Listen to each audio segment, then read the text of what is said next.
They told my daughter she wasn't invited. After she'd spent 3 days cooking, hand-rolling pastries, and even making Grandma's favorite peach cobbler from scratch. My name is Michelle, and from wherever you're watching this, stay with me.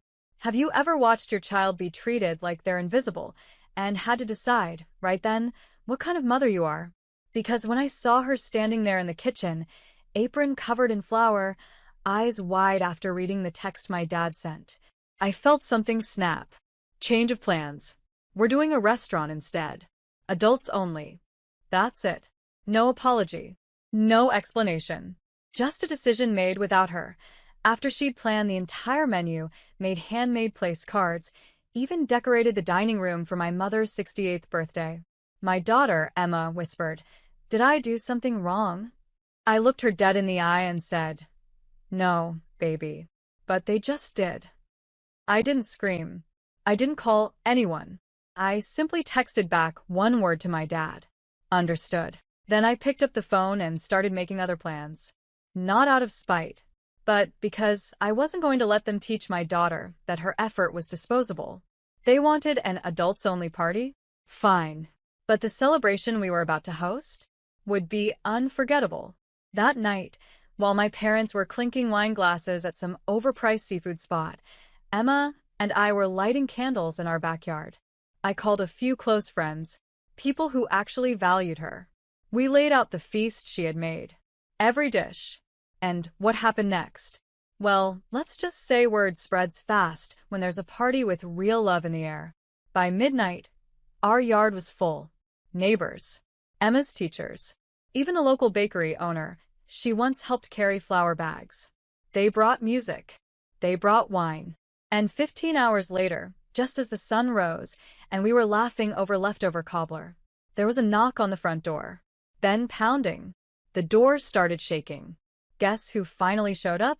Too late. Too guilty. Too exposed. It was my mother, still in her makeup from the night before, hair tousled, clutching her designer coat like it was armor. Behind her, my dad stood stiff, his mouth a tight line. He didn't look like a man arriving to celebrate. He looked like someone arriving to contain damage. I didn't open the door right away. I watched them through the peephole for a full 10 seconds. Let them feel it.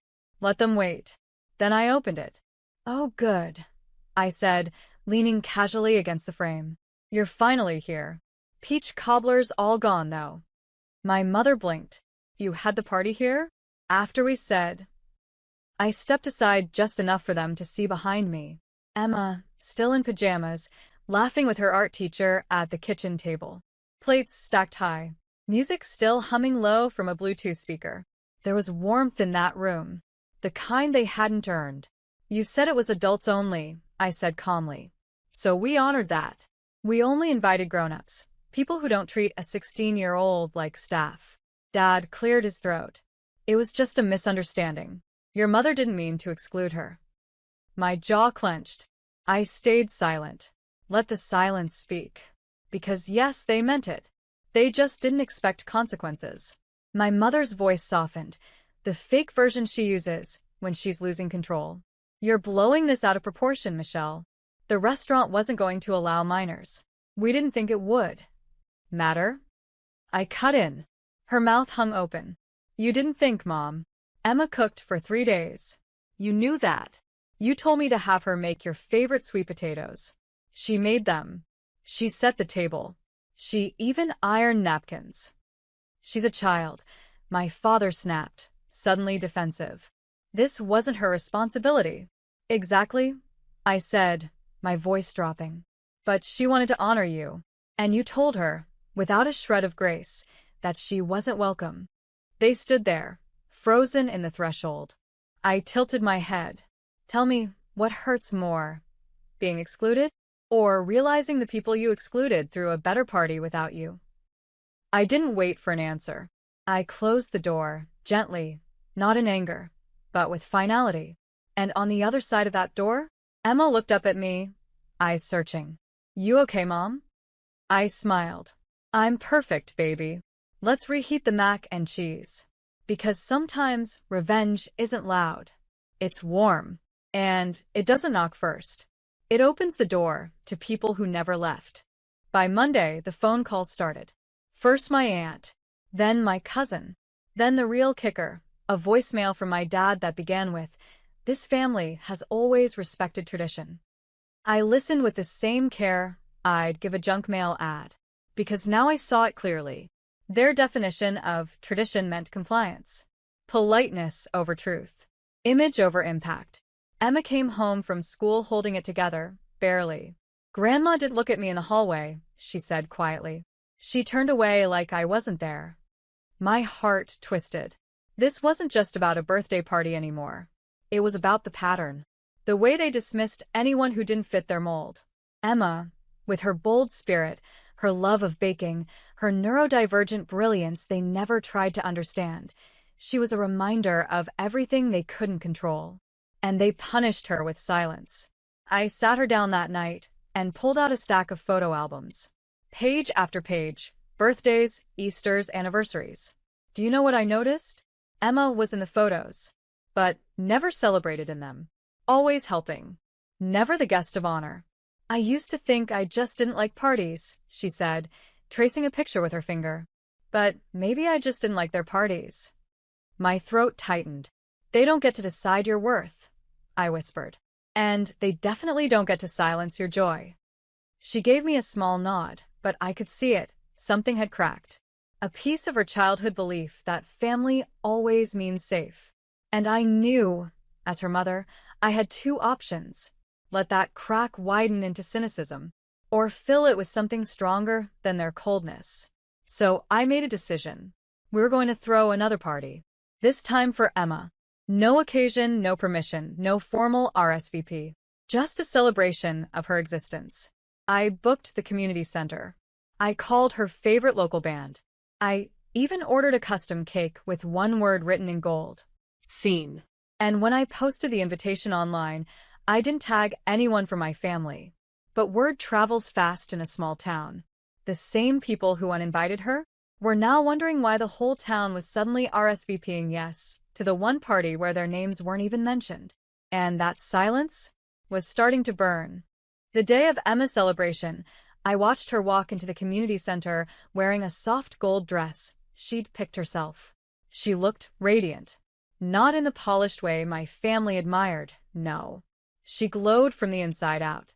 Every guest who entered brought something: cookies, handmade cards, even flowers from their own gardens. People who'd seen her grow up. People who remembered when she donated her lemonade stand money to rebuild a neighbor's porch after a storm. She wasn't just invited that day. She was honored. And yet, there was one table in the far corner. Empty. Reserved for someone who probably wouldn't come. But I left it there anyway. A symbolic space. Around 5 p.m., as the music swelled and Emma laughed in a circle of friends, I noticed a familiar luxury car slow roll through the parking lot. It didn't park. Didn't even stop fully. Just hovered. And then pulled away. My father. He couldn't even bring himself to come inside. He just watched. Maybe it was guilt. Maybe it was fear of accountability. But what it looked like was cowardice. Inside, I didn't let it touch our energy.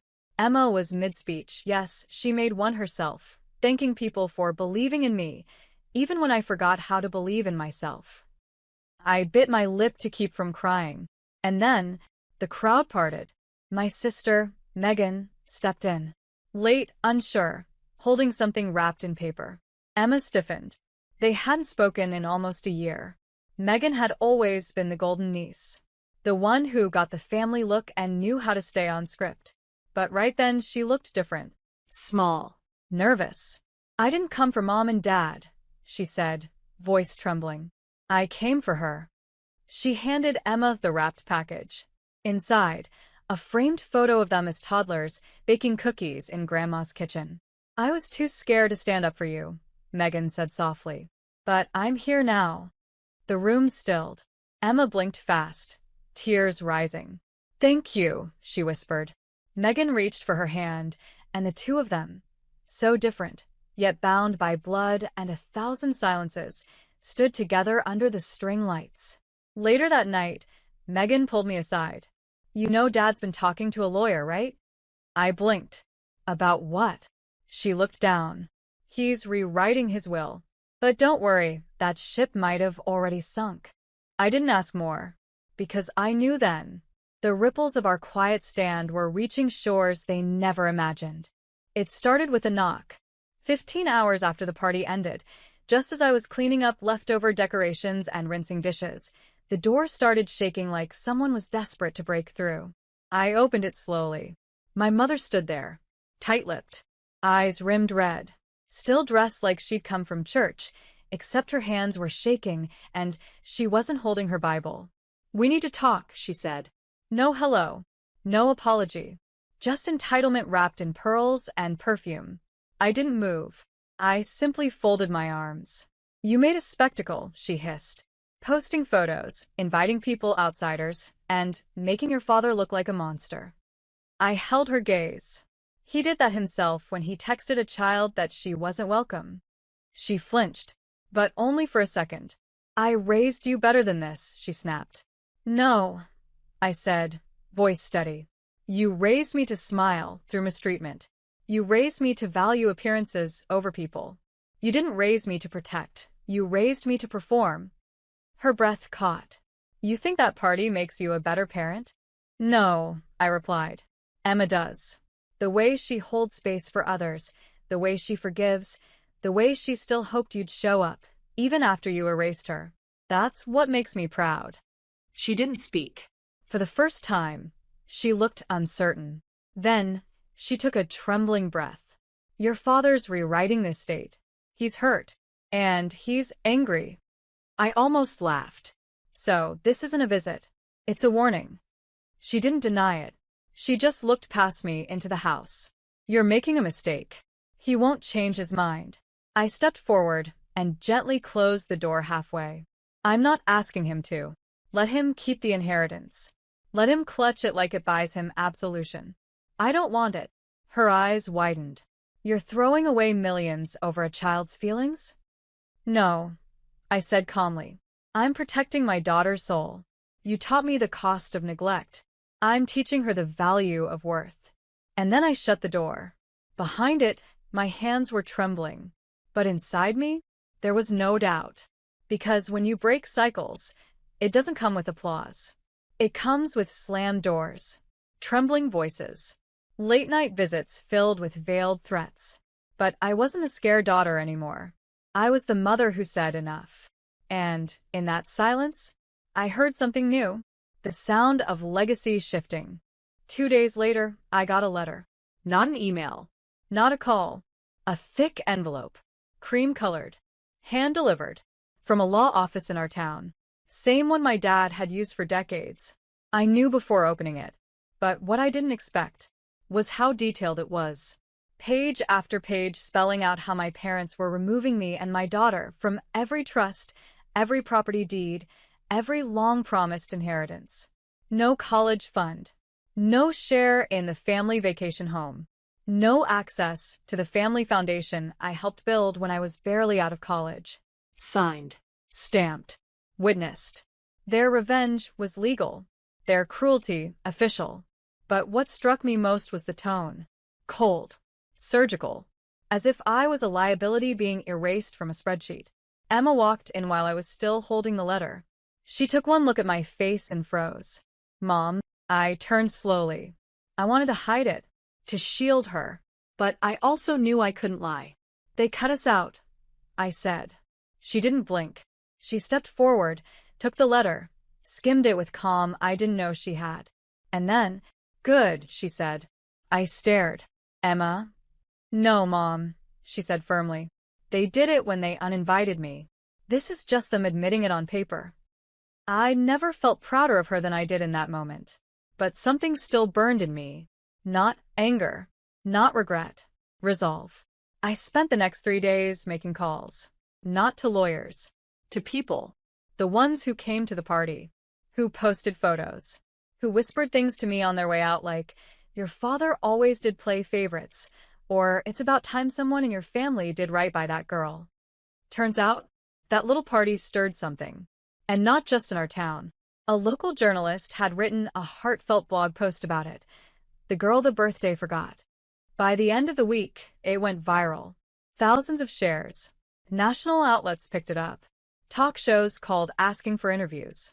I refused them all. But something bigger happened. A nonprofit in New York, one focused on teens left behind by family trauma, reached out. They wanted Emma to speak at their youth gala. They'd pay for travel, hotel, the whole thing. Because her story was resonating.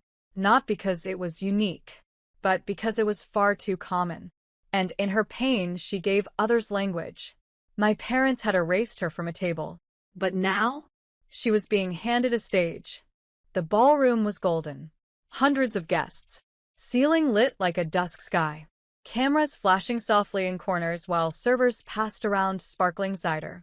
And there, on a stage barely 2 feet high, stood Emma, 16 years old, wearing the same burgundy dress she baked in days ago, with sleeves rolled up and flour on her cheek. Except now her back was straight, her voice clear. She told a story without bitterness. Not once did she mention my parents' names. She simply said, I cooked for people who said they loved me. Then they said, I wasn't invited. And it hurt. But something surprising happened. Strangers showed up instead. People who saw me, ate with me, danced with me. And I realized, maybe love isn't about blood. Maybe it's about who pulls up a chair when everyone else walks away. The room was silent. Not politely, but reverently. Then someone stood and clapped. Then another. Then the entire ballroom. People wept. A senator's wife whispered to me in the lobby, she's what this country needs more of. Back at the hotel, Emma collapsed on the bed, laughing nervously. Was that okay? I held her face in my hands. You just turned pain into power, baby. That was more than okay.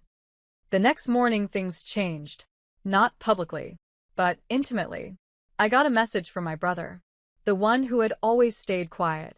Who watched from the sidelines while I got passed over, silenced, shamed for standing up. He wrote, I saw the video. I had no idea. I'm sorry I didn't stand up sooner. Mom and Dad are furious. But honestly, they should be. He told me something else, too. That my parents were scrambling. That board members of the Family Foundation were concerned about their public image. That a few were even threatening to step down if things didn't change. Apparently, the optics of cutting out your granddaughter after a viral teen speech doesn't sit well with donors. Still, I wasn't interested in vengeance. I didn't need them to grovel. Didn't need the money back. Didn't need fake apologies.